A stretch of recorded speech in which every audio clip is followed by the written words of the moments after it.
So listen, folks. Speaking of dropping dimes, Dame Lillard never had an opportunity like this. I mean, the dimes, they have never been as easy as they're going to be, Daniel Horton. They have never been this easy for Dame Lillard as he is about to team up with Giannis Antetokounmpo. You know how long it took me to say that? How long it took me to learn to say Antetokounmpo? It took me like 7 years, and I know Perry Poikos. I know him, right? That's my man. It still took me a long time to say Antetokounmpo, but now I can say it. Giannis Antetokounmpo is teamed up with Dame Lillard. I'm trying to think of an NBA trade as big as this one, Daniel, and I'm struggling, man. I'm struggling to come up with one. Yeah, maybe the KD trade from a couple years ago, maybe, but this is a really big deal. Like I think, like you said, this is the best opportunity Dame has ever had. He's ever going to get, right? So he has to. I'm anxious to see how they approach this year. Obviously, it's championship or bust, right? But how do they manage the expectations? You know, how do they manage playing with each other and Chris Middleton and Brooke Lopez? So it's going to be very interesting. I can't wait to see a Giannis and Dame 2-man game in crunch time. I can't wait to see how teams are going to guard that. That's going to be very. Guess what we won't be doing, Daniel. We will not be managing expectations. That's not happening. Expectations are not getting managed. And the KD trade. Here's a big difference. So you're getting KD to the Brooklyn Nets with Kyrie Irving. I told you that wasn't. I mean, not you specifically, but I knew that wasn't going to work out. Kyrie Irving is one of the most supremely talented players I've ever seen. Got into a debate with a couple people, one of them in the stream right here. He's like, man, who's a better player, Steph or Kyrie Irving? I said, well, who's a better team player or who's a better one-on-one player? These are two different things to me. You the point guard, Dan, you tell me how you're getting down with this. I think one-on-one, I'm taking Kyrie. But as a team guy, a guy on the team that's going to win championships, the greatest shooter of all time and is an outstanding point guard, I am taking Steph without hesitation every day of the week. Kyrie Irving is never going to win a championship. I could have told. It's like, and especially with a dude like KD, who is not going to hold him accountable the way LeBron did. So I could have told you that wasn't going to work out. But this, Daniel, I mean, two dudes who are about winning, ego. Yeah. I mean, just let's do it together. Sacrifice for the team. I mean, you know how hard it was for Dame to leave Portland? He stayed as long as he did. Like, that's going to work, Daniel. That's going to work. Yeah, for sure. If he buys in defensively, which I think he will, they're good. The sky's the limit for them. That making that trade set them up for the next 2 or 3 years of being really contend. Not just, hey, we have the best record in the league, best statistical defensive team, offensive team, whatever, and then we get beat in the first round. No, this sets them up for, hey, the next 2 or 3 years we should be right there in the conference finals and championship competing. Yeah, hey guys, I want to read a quote though. There's a quote from yesterday. I'm a Buck for life, and I mean that. Like deep in my heart, I don't want to play for any other team. You want to know who said that, Sam? Who said that? That's Drew Holiday. So I just want fans, this is a great trade. I love the trade. I love it for basketball, all this. I want fans, when guys want to go somewhere and want to be out and don't think it's working out, I think they should shut up. Fans should just shut up, because this man a day ago made it clear, and not like he a bum, right? He's a big part of the reason why they won a championship. He's a big part. He is interest in the fabric of that organization. And he just voiced, I want to retire a Buck. I don't want to play nowhere else. And then in SpongeBob narrator voice, 24 hours later. Now the man that got shipped off to, what was it? He with the Suns now, right? And so I just want fans to understand, when a guy, like, even though James Harden, even though he don't go about it the right way, when a guy want to get out, you should respect his wishes and you should let him get out.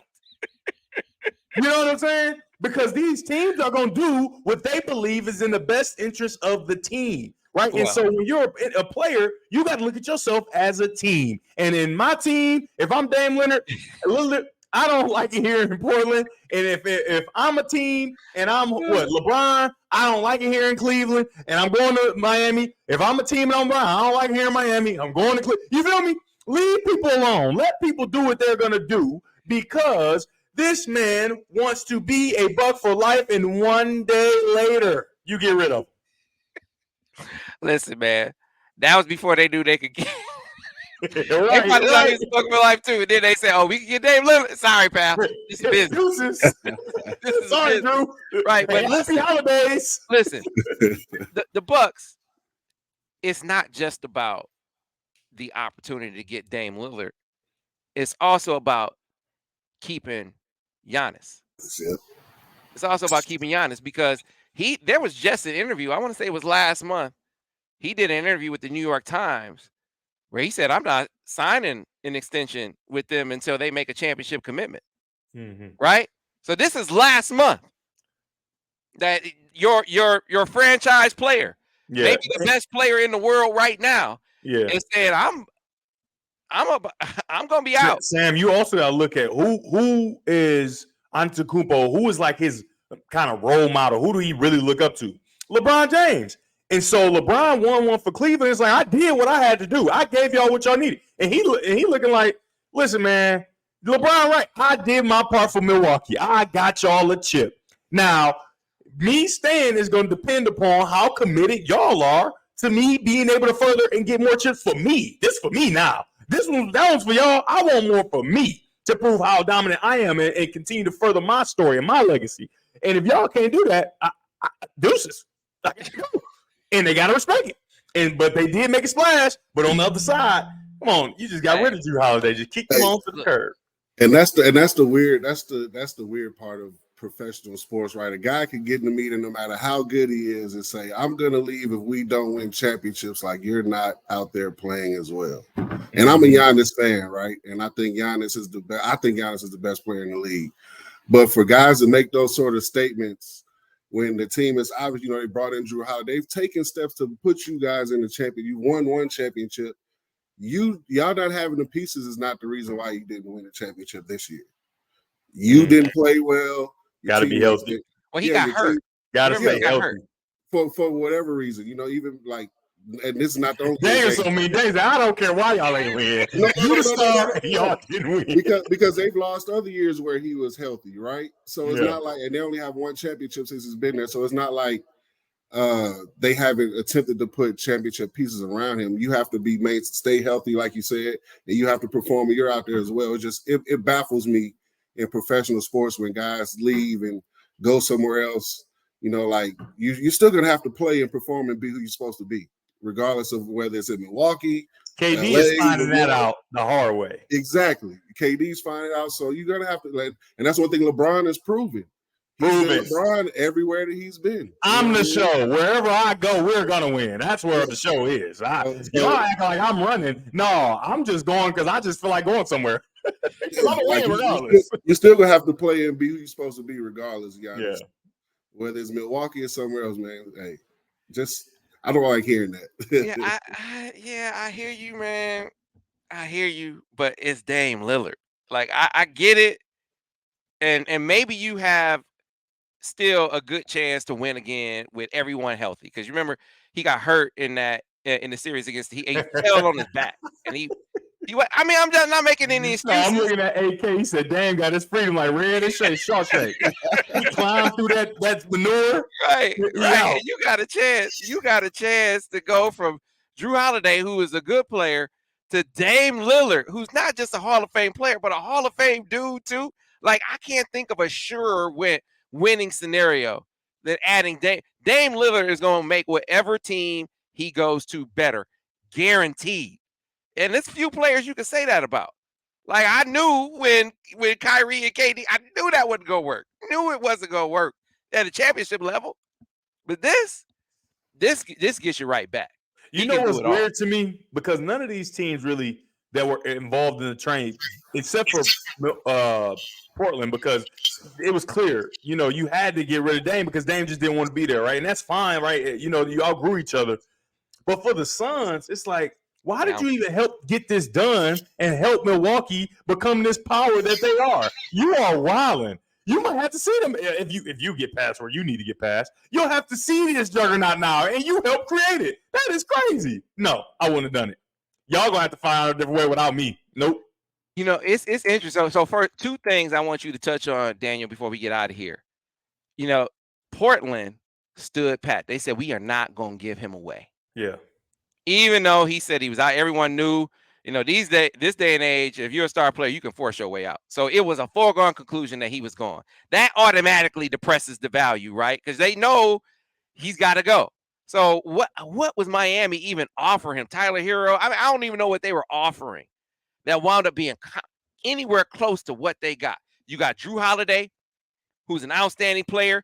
You got DeAndre Ayton, who, if I'm Monty Williams, I'm like, man, I told y'all this dude was a problem when I was coaching there. Now you move him, right? I mean, he had DeAndre Ayton, he's standing out of bounds watching dudes rebound, right? That's why Monty Williams kept having him on the bench. Like, man, I can't get this dude to play. I can't get him to play every game, even if it's a playoff game. Now, you give him a change of scenery. He gets a new coach. You put him on a team with a dude like Drew Holiday, got a young point guard in Scoot Henderson. If you're Portland, this is a risk, a gamble you take. So you got an upstart center. You got an established two-way guy in Drew Holiday. Man, this is an outstanding haul for Portland. The only one I don't understand is Phoenix. The part of what my conclusion is maybe it's addition by subtraction here. Yeah. So with Portland, they have set themselves up well for the future, right? You have Drew Holiday, who's he's not going to be there 10 more years, but he's a good guy to teach Scoot Henderson how to be a great two-way guard in the league because they're built similarly. Drew Holiday may be a little bigger than Scoot, but Scoot is going to be a guy at 6'2", 6'3". He's going to have to be a very good two-way point guard in the league, right? So you have that. You bring that in. Not only do you bring Ayton in, who's still fairly young at a good age. So you have some good pieces to build around. Jeremy Grant is there too, right? He is still there. Yeah. So you definitely have a nice. That's actually a pretty good star lineup if Scoot Henderson turns out to be what he think he'll be, right? But as far as Phoenix goes, man, I don't know. Like you said, they end up getting Yusuf Nurkic in the deal, right? That's he's a better player than they would be able to get just on the open market based on their salary cap situation. So I think it's a good move for all parties involved, but they're clearly at the bottom. If you had to rank it 1, 2, 3 of the teams, they're clearly third. But with it bringing context to that, Nurkic is probably a better player they'll be able to get for veteran minimum or somebody they'll draft as part of their whatever picks they have left in the second round with all these trades they've made. So they're trying to fill out their roster as best they can with those guys making so much money at the top. So I mean, I'm trying to look at it from their perspective. You get some defense. You got some defense in this trade. Yeah. We know Phoenix not guarding anybody. So Nurkic ain't guarding nobody either. So but Grayson Allen will. I mean, for whatever that's worth. Right? I mean, he at least gonna flagrant foul you. I mean, you at least get that. And Nurkic's numbers are, if I'm not just off the top of my head, he's like a 16 and 9, 16, somewhere in there for his career. So his numbers are pretty similar to Ayton's. They're just different style of players. So. Well, and you know what? Here and comment on this. I mean, maybe it fits better a guy who you don't have to get the ball to, right? Because now KD. Remember, they got KD, and KD was on the shelf, and then he hasn't really played that many games with them. So now you got the offseason. I mean, this is Devin Booker and KD. It's not as many touches. We are not going to run as much stuff for DeAndre Ayton now, right? So maybe it makes sense. To keep him happy. Yeah, maybe it makes sense for a guy who shown you he's a malcontent anyway to say, all right, I'm going to get a guy who we don't have to game plan touches for and get a guy who can maybe, get some secondary offense, right? Like Nurkic. I mean, I'm just trying to figure it out. No, you're right. It works out both ways, right? In Portland, DeAndre Ayton gets what he wants. He gets more touches. He'll probably end up getting, or he got paid, but he'll probably get paid again. So, but he'll get more touches and with that lineup in Portland. And like you said, you get a He'll guy probably like be the number 2 option, right, Daniel? He'll be number 2 at least. He'll be up there, especially being really the only big in that lineup that can do something. So he'll definitely get more touches. And Nurkic is can space the floor a little better than DeAndre did. So Yeah, they man, both. I'm betting you that would have been a problem as they got deeper into the season.